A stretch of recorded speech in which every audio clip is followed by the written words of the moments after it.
I today just came from the Virginia Annual Conference, and I haven't actually talked about this in a while. We haven't talked about where the United Methodist Church is, what's going on, mainly because for quite some time we haven't maybe had all the answers about that. COVID really injected a lot of just uncertainty about where the United Methodist Church is in regards to all the things that we were talking about in 2019.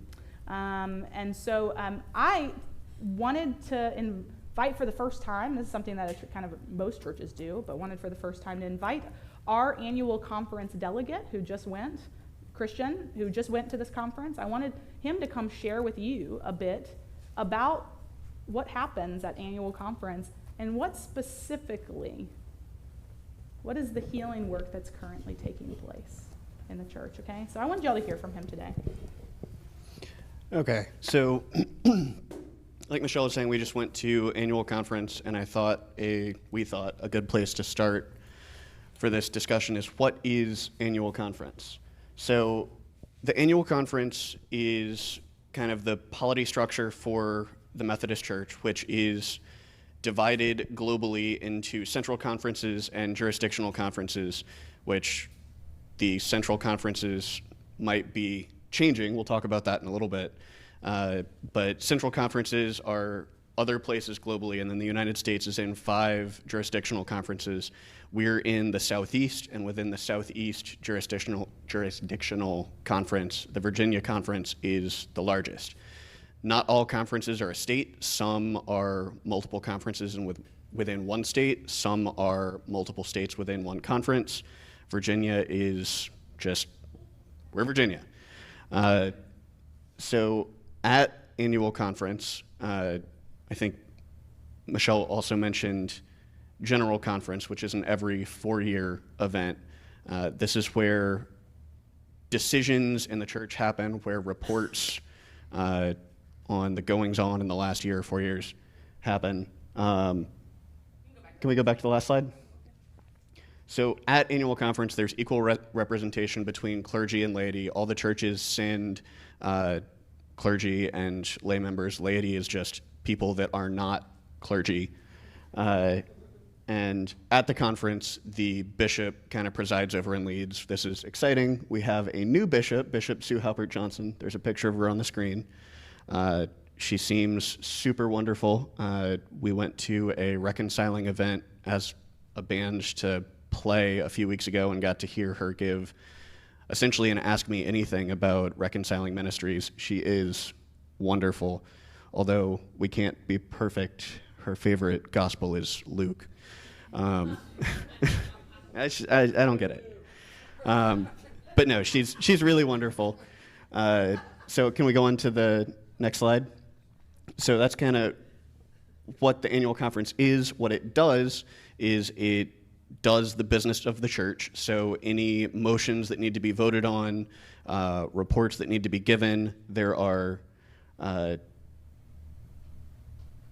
spacing right now, but there are anything that needs to be voted on by the church at large for essentially governing the church happens at conference. We also hear reports from the various boards and agencies for what has happened. For any of those that require a vote, we'll vote. There are celebrations of life and retirement for clergy, and then the kind of last thing is the licensing, commissioning, and ordaining clergy and setting the appointments for where they're going to be for the next period. Can we go on to the next slide? So I think we're going to have Michelle talk to you a little bit about some history before we talk about some really exciting things from this past conference. Yeah. So this is how we would need to bring you up to speed on just some things we've actually never talked about. I've mentioned before that the United Methodist Church is global in nature, which I will say, a lot of people will say the church has been through this kind of split over human sexuality before, right? The Lutherans did it, and the Presbyterians did it, and the Episcopal Anglicans did it. The difference between us and them, and what makes this a wholly longer and much more laborious task, is that we have this beautiful thing of a global denomination, which means that we can't make these decisions stateside by ourselves. But to give you a little bit of background, he mentioned the central conferences are what's outside of the U.S. There's like 3 African, like 2 Asian, and then variety in other places. These conferences were formed in the late 1800s, post Civil War. They started to become formed then, post-Civil War, Reconstruction time, and they formed out of this scarcity mindset that, and out of a real sense of racism, honestly, that the church was going to have to make have some big conversations about slavery, for instance, segregation, and the United States and predominant white world, we formed these central conferences to say you can have your own vote on your own issues, so that we can, the United Methodist Virginians, or United Methodist Americans, can have our own vote on our issues. And so these conferences were formed. They were separated from us. This kind of separate but equal thing entered into the church, but it wasn't really equal because they didn't have voice about matters of segregation and slavery, and that was on purpose to protect, you feel a scarcity mindset, to protect the assets, the assets of America that made America what it is, right? So this is the history of it, and which this is the ancient history. That brings us into the more recent history, to remind you of what's happening currently in the United Methodist Church. In 2016, there was a general conference, and it happens every 4 years, this general conference, where all these central conferences will come to this same place as this jurisdictional conferences from the U.S. And in the room, they took a vote on human sexuality, which is an white Western world conversation taken by a global denomination, which often predominantly dominates all of the conversation over 10 days at any general conference. What's happening in the white Western world takes up about 8 out of 10 of the days of any general conference. So this comes to a vote, not understanding it comes to about a 50-50 vote globally.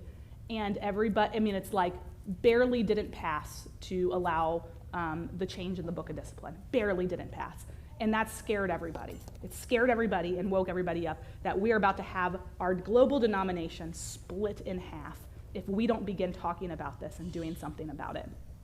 So they called a 2019 General Conference. Passage of the traditional plan happened. The 2019 General Conference was supposed to be just a 2-day conference to talk about human sexuality in a global setting. And what happened was nobody prepared for it adequately. And all those with a more traditional view on this lobbied behind the scenes. Those who had a more progressive view did nothing. We all thought it was just going to happen because we have this beautiful view of the world, right? That it's going to go in our favor, and it didn't. In fact, it got worse. So in 2019, it got worse. Provisions for disaffiliation from the church. If anybody, whether you were progressive or whether you were had more traditional views, if you wanted to disaffiliate as a church, those were set out. What the church would have to pay to take its building, and all those things happened at that 2019 conference. But what ensued afterwards was 2 years of civil disobedience. What comes after when things get more stringent, when things get tougher, people decide to disobey. So the first lesbian bishop was elected in that time period. The clergy are presiding over weddings more than they ever have been, because this period of civil disobedience, if this is what's going to happen when we gather to have these conversations, then we're done. We are clergy who were closeted began to come out in miraculous ways all over, just to be able to say, hey, I'm here because of this massive act of civil disobedience. And then, as a result of that, this beautiful plan of a protocol for grace and reconciliation came forth, where everybody said, we can't live like this, and we're going to figure out a way to move forward. And you might have heard me present this plan right before 2020 COVID, where we said that everybody's come to the table, the progressives and the conservatives, and I realize that these are all labels that are not as boxy as I'm making them, but everybody came to the table, and they created this plan to allow the conservatives to leave the denomination. They would pay a particular amount of money, and then they would be able to leave and start their own denomination. And then COVID happened, and the general conference we were leading up to make all of these decisions was canceled. And in that time, all that money that we were going to devote towards helping them disaffiliate has dried up because, COVID happened, and the church was in distress, right? And so finally, after multiple cancellations and multiple reschedulings, a 2024 conference was scheduled. So that is the conference that's ahead of us. And we still sit in the traditional plan right now, which is harsher than it's ever been. But there is a great deal of civil disobedience speaking up against it right now. I'm going to let Christian talk about what is ahead for 2024, which is where we get to this kind of health and healing and what the church is for. So can we go on to the next slide? At annual conference this year, there was a presentation given by some of our conference's delegates to go to general conference next year about what's called the Christmas Covenant. And they were seeking, by vote, an endorsement of whatever they discern related to the Christmas Covenant, knowing that our entire delegation is unanimously in support of this Christmas covenant. Again, I'll talk about what it is in just a second. And there was a little bit of discussion. Realized a lot of people in the room didn't know a lot about it, so we were allowed to push the vote by a day and go read up. And in that interceding evening, Michelle and I were both reading about the plan, and I think it's pretty special. So part of why it's special is this plan was written it's called the Christmas Covenant because it was written in the 2019 Christmas season, and it was brought forward predominantly by people in the United Methodist Church from other places of the world. This is not a US-centric idea. It came from Africa, Europe, the Philippines, and we're learning about it. And so I think it's really special that it's not, again, the US doing our own thing and the rest of the world just kind of like, yeah, come along, we got this. So what it is replacing all of the central conferences with regional conferences, and the United States will also be in regional conferences. So along with that, we're going to create 5 new Episcopal areas in Africa. An Episcopal area is an area under a bishop, so Africa would have 5 new bishops, kind of more localized sections of the church. And this is allowing for contextualization within those regional conferences. So we will still be a global church. We will be in partnership together. We will support mission around the world, but within each regional conference, we can have our own contexts, our own, if necessary, adaptations of the Book of Discipline. And within these regional conferences, we're not going to spend 2 days of general conference with the world talking about United States pension plans that don't matter to the rest of the world at all. That happened. And so this contextualization means no regional conference can impose on any other. We are still globally being the light of Christ to the world. We are working together, but it allows us to coexist and have different things that matter to different parts of the world at different times. Can we go on to the next slide? That's the last one. Okay. That's the last one. I'm pretty sure that's the last one. So to wrap that up, I think that 2024, I talked in the beginning about how complicated this is when you're in a global structure, and why every time you come to a global conference, nothing gets accomplished, because it's white Western centric in its conversation, and then also global context makes it so that you're having people vote on things that is just so irrelevant to their context, right? So instead, in 2024, believe that the conference is going to be significantly about this regionalization, so that then once we are our own regional conference, we can hold a 2025 U.S. conference to begin to change the Book of Discipline for our context, so that the current wording in the Book of Discipline is not pro-LGBTQ. It's not, and so for us to be able to write words that make that speak to the beloved community, the beloved queer community, and how they are a part of the church, and what that means for ordination, and what that means for marriage, and all that. We begin to write those words.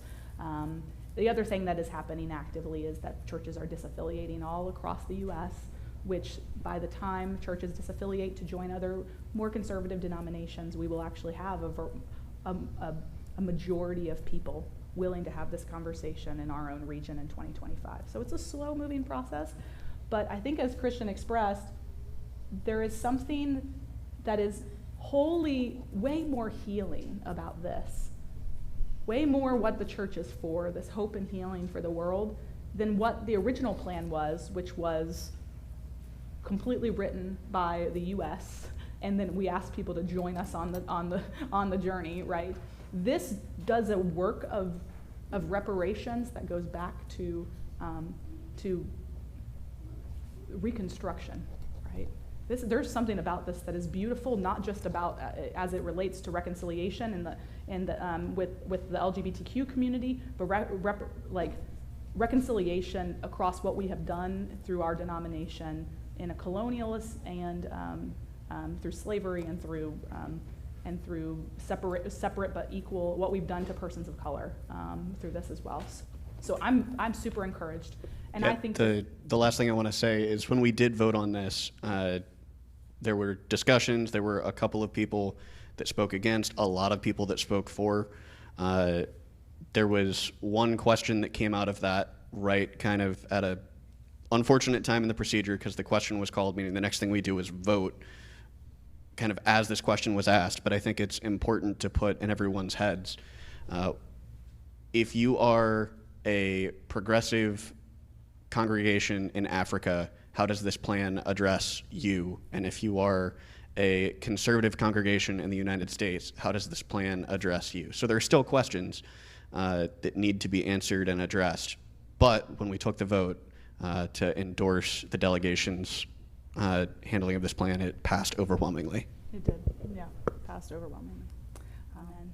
I know that Christian presented this in a way that was, it's as easy as we can do it within a sermon. We didn't do it during announcements because we knew it would take more time than that. But it's as much as we can give you during a sermon like this. We want you, though, to know what this is about, and for you to really understand why we love it, and why almost every conference in the United Methodist Church is endorsing it right now, going forward towards 2024. I have posted the link to the Christmas Covenant website that has FAQs and everything you need to read. It is in the app right now. So if you go under Sunday Worship, there is a link there to go to the website, and you can read everything about there's FAQs. You can read everything about what they expect to happen, what they're still waiting to find out to happen, all of that, who endorsed it, why it matters. And so I commend that to you as people who are thoughtful and would love to read more.